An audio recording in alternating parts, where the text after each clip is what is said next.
I posted something recently on my blog, and I had used an iPhone as an illustration to that statement on my blog. There's this thing we oftentimes don't get right. If we must be very realistic about it, we would find true reasons why we shouldn't look that way. In that blog of mine I posted,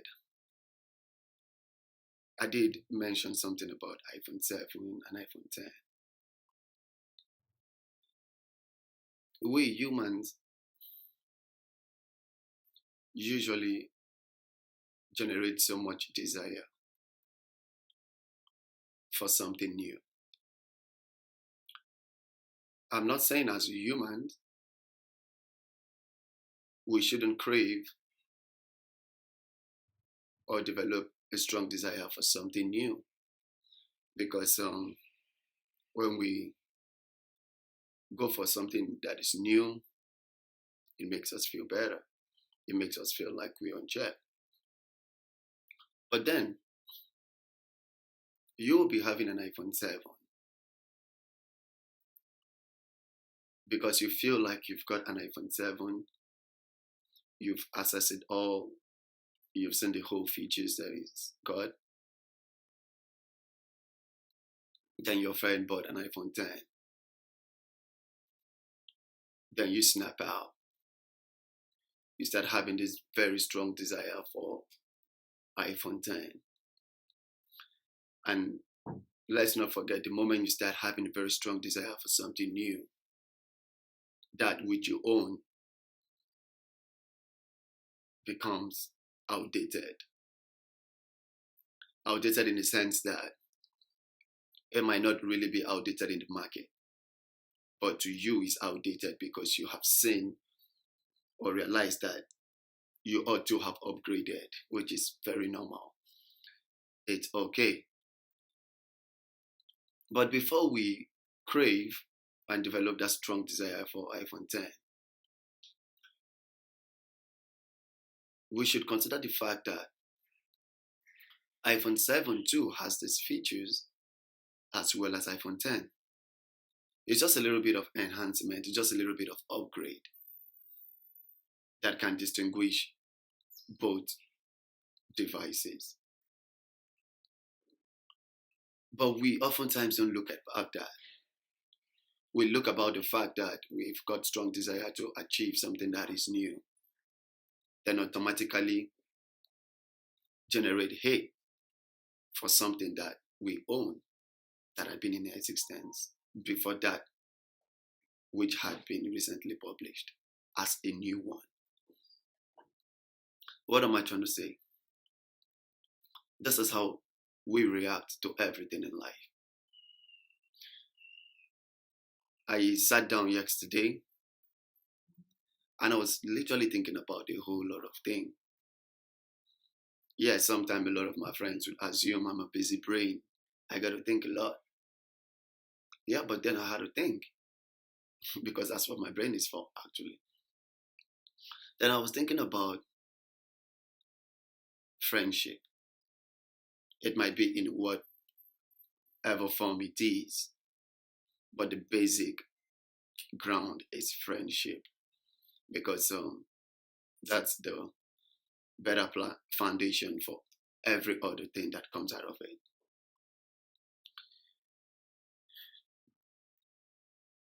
We tend to have this very biased feeling about those we have known for a long time and those we are yet to know, just like the iPhone 10.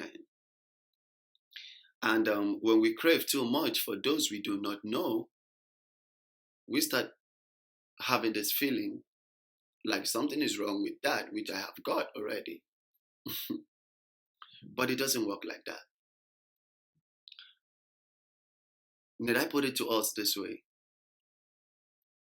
Where I met Jane, is not where I'm going to meet Kate or where I had met Kate. It's not where I met Cynthia. You meet people in a different place,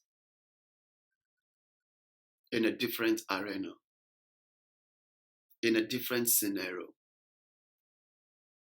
That is how we get to meet people. We do not meet all of our friends at the same spot, at the same time, and with the same occurrence. No. We meet these people differently and on a different platform. But then, when you meet people in your life, have you tend to wonder on which foundation are you creating this friend zone on?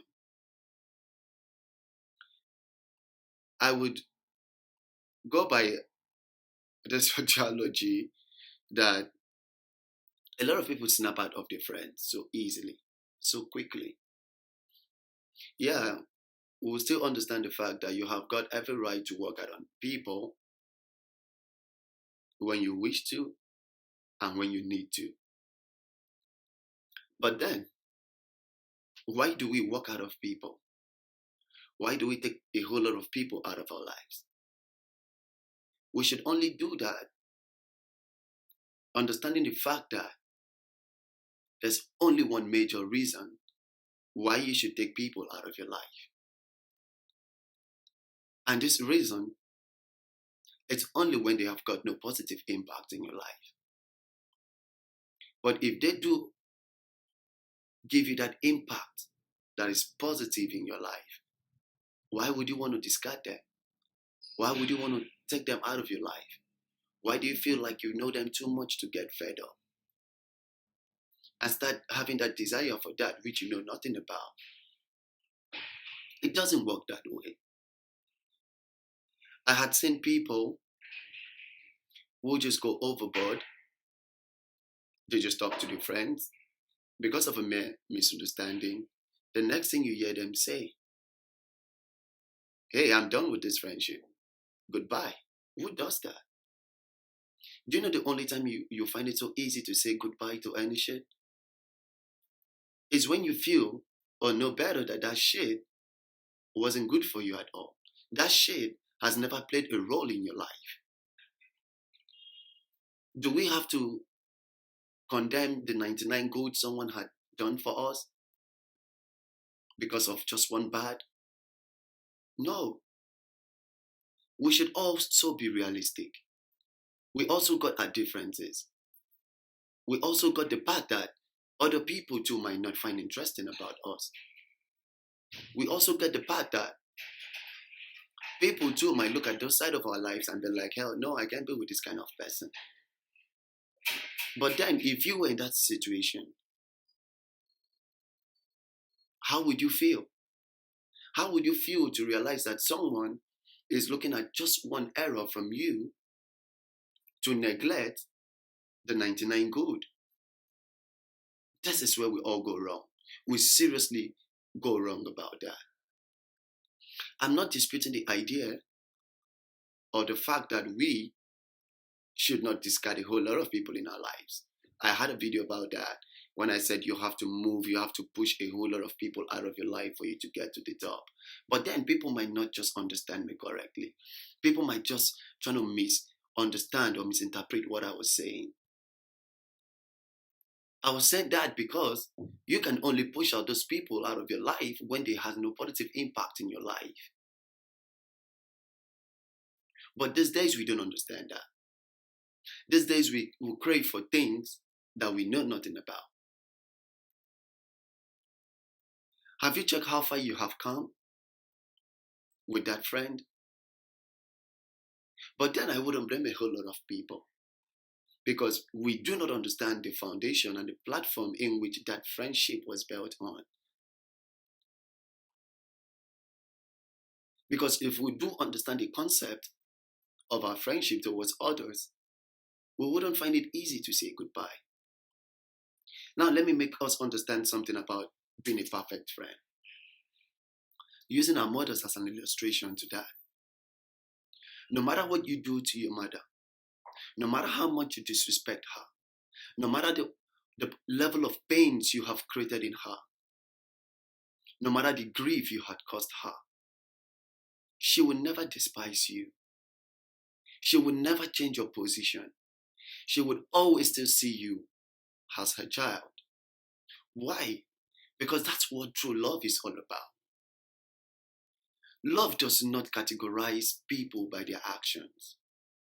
True love does not categorize people by what they do. True love does not categorize people by the level of their mentality. No matter how old you are, no matter how dumb you are, your mother is still going to appreciate you just the way you are. Now, that is the true love of a friend. Why is it that our parents don't push us out when they know that we are going wrong? They bring us together. They're trying to make us understand the fact that in this area of your life, you're not doing it right. Why? Because they still love us as their kids. They still want us close to them. That is what true friends should be.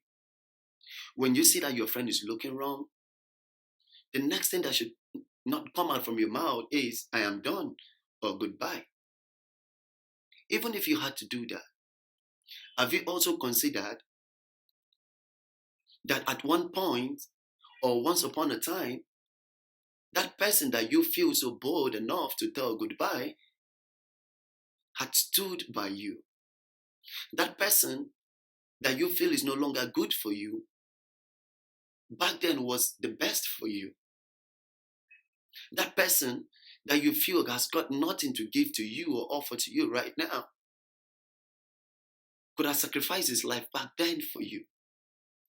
But because we have got a strong desire of that which we do not know of, we feel like this one is no longer effective. Like I oftentimes make people understand. Okay, I'll put it this way, using myself as a better illustration. I am in a relationship here.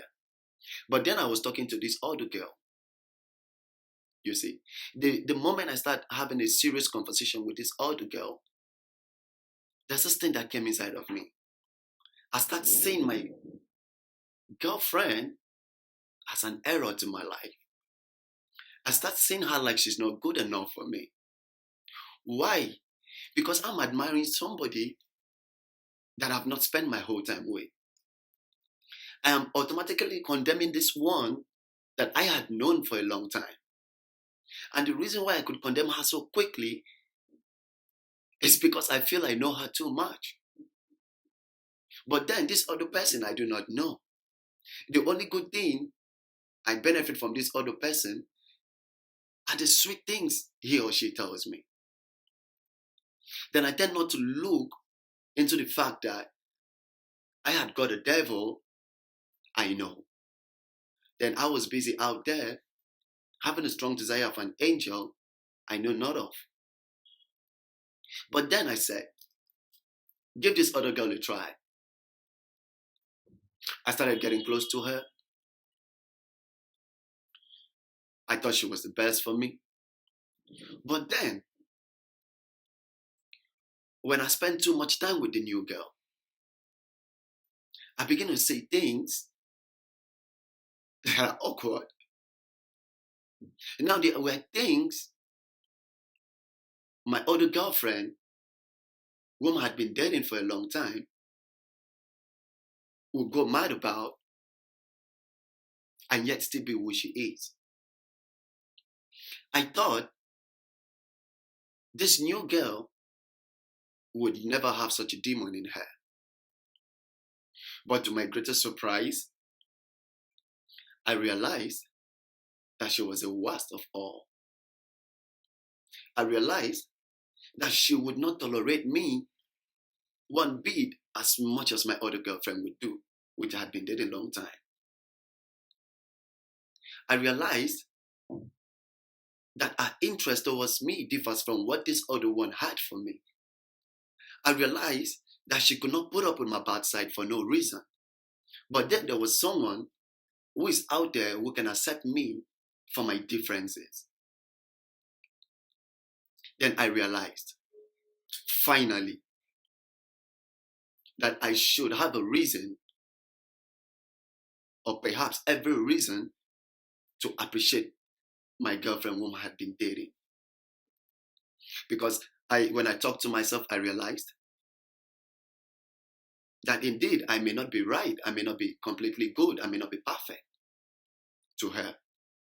But then she accepted me for who I am. But then this other girl could not accept me for who I am.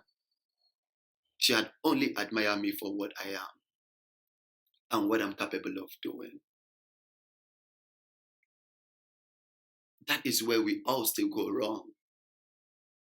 As much as we need a new car, we should not forget the fact that the old car has served us. The old car had been there for us before the new car came forth. As much as we want to acquire the new car, we should still not condemn the old car. Unlike this morning, I realized something I did not give credit to because I got new things. Turned out to be something I really needed badly this morning. I wouldn't want to mention about it. But something I did not value back then, it's something that I really need like a diamond this morning. Then something came to me, something hit me up actually, sorry.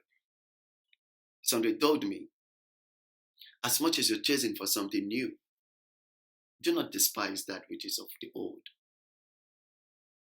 Because as much as we've come from far and we're heading somewhere, which is where we ought to be, which is where we wish to be, we should still not forget that we came from somewhere.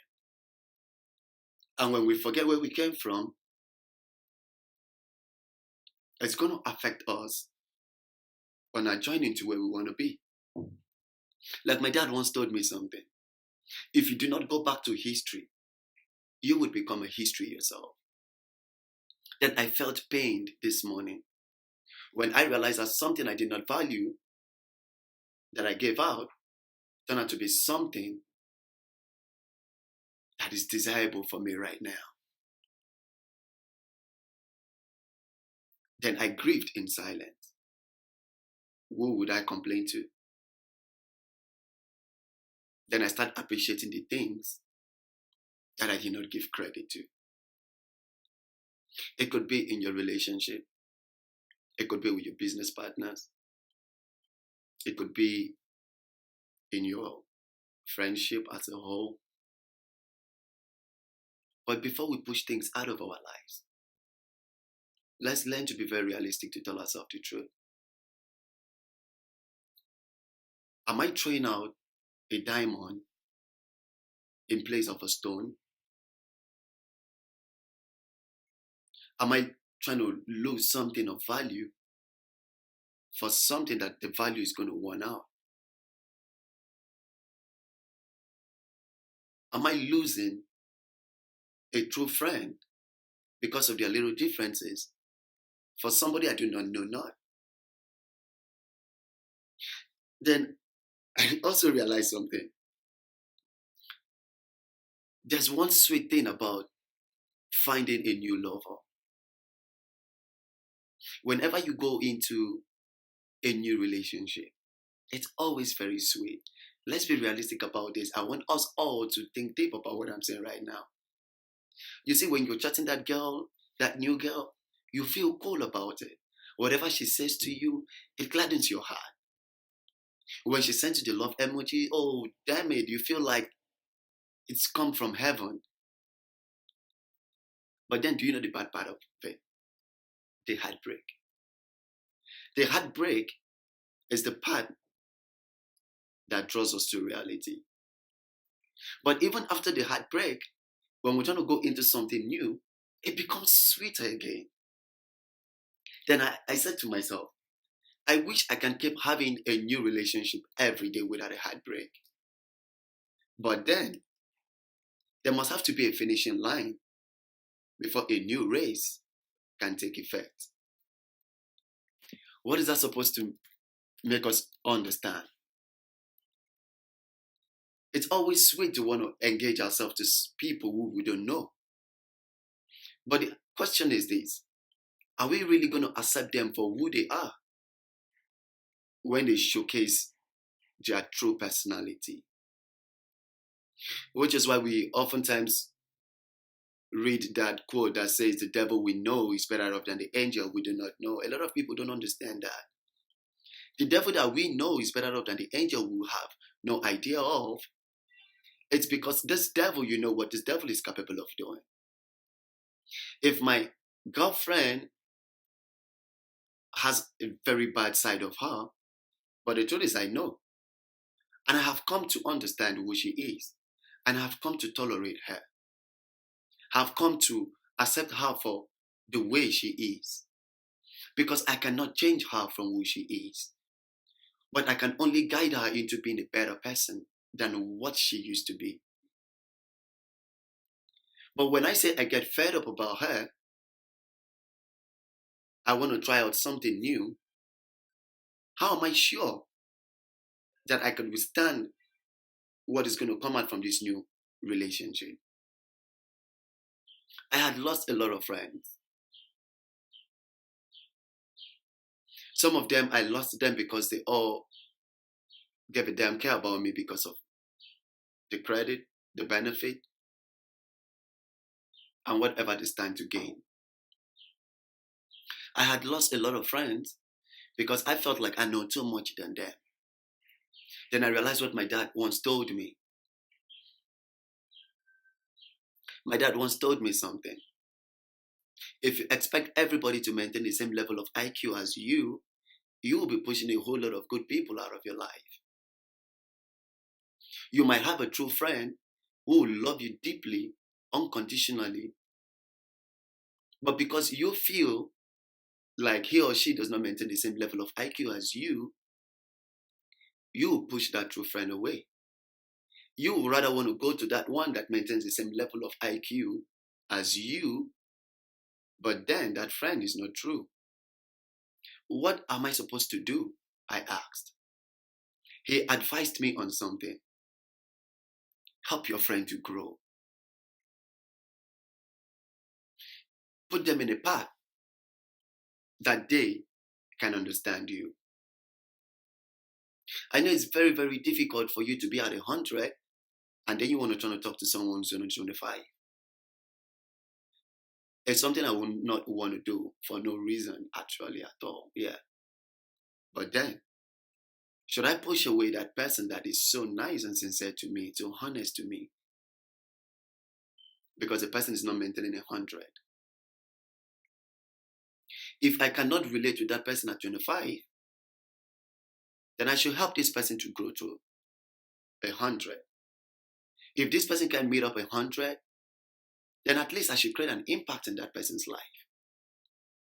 I should be able to elevate the person out of 25, if not 100. That's what true friendship is about. You can only wake up one morning and say, I'm sick and tired of this damn gadget. Only when you know this gadget has never been of good use to you. But if this gadget had really helped you back then, why not nurture it? Why not keep it? As much as you have the desire to go for a new one.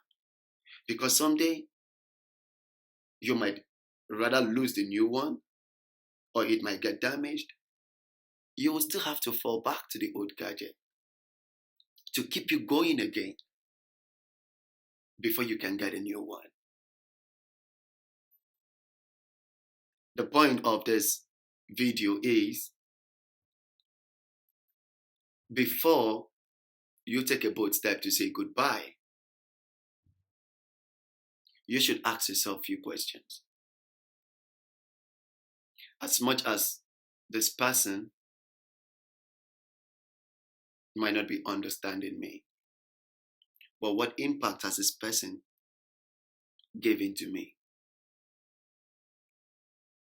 Because when you look at the errors of people, you will forget the good side of them. And trust me, the Bible has it that nothing is new. We don't understand that. It's just the way man has modernized things. But nothing is new. There were days where we had to go on the big shed and the baggy jean. But these days, we roll up on a skinny jean and a fitted shirt. Nothing is new. There were days where we had to live on a black and white screen. But these days, we got a lot of upgrades that brings the colorful part of it. It's just a little bit of enhancement. But the truth is, nothing is new. For the river runneth into the sea, and yet the sea is not full. The river returned back to where it came from. Nothing is new. If the river can return back to where it came forth from, then trust me, nothing is new. But before we try to employ the ideology of acquiring something that is new, because if you forget and yet condemn that thing that is of old, we might have a reason to want to go back there. Just like I did this morning. Just like I start looking for something I thought would be of no use to me in the future. But then behold, it became my greatest grief this morning that I could not find it.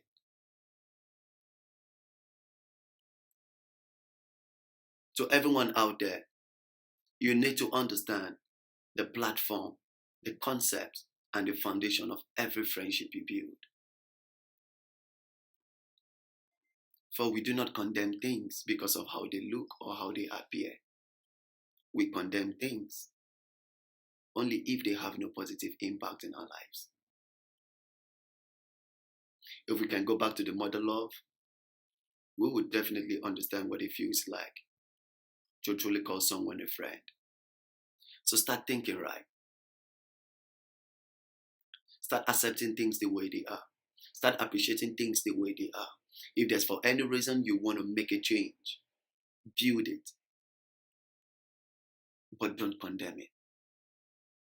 This is Greenleaf Entertainment Channel. Peace out.